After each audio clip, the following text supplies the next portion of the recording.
olmadan burun.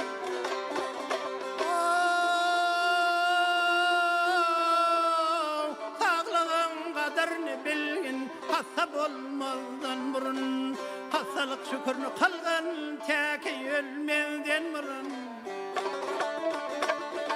Düz yerin kadırını bil deryaga dolmadan burun. Gemide mekem otur girdaba düşmevden burun. Yaşlığın kadırını bileyi teyil olmadan burun. Uloldun köңlüңdedir yalanca haynın kaygısı. Dillerin kıyvat keseplap yalan sözdür kaygısı.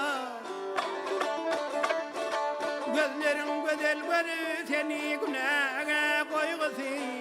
Hatıran gülün perişan ket kudaylık kaygısı. Ben de yazan postalıydım o özünü bilmezdin.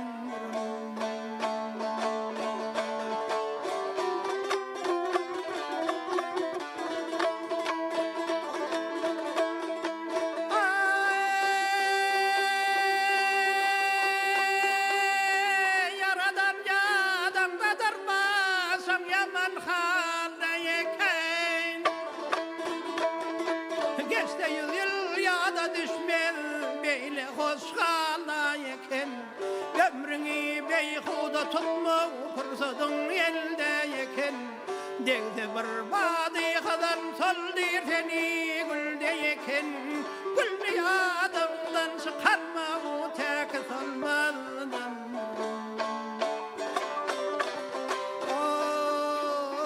Kalmamış bu köne dünya rüstemi zalgay.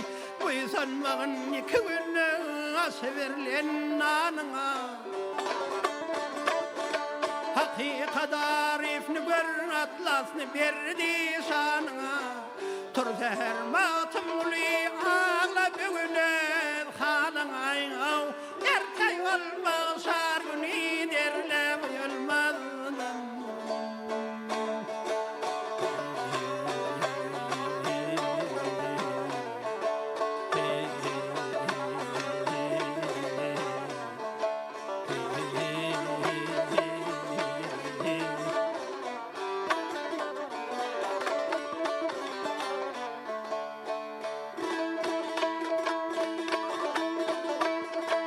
Yaşlığın kadarını bile teyil olmadan burun.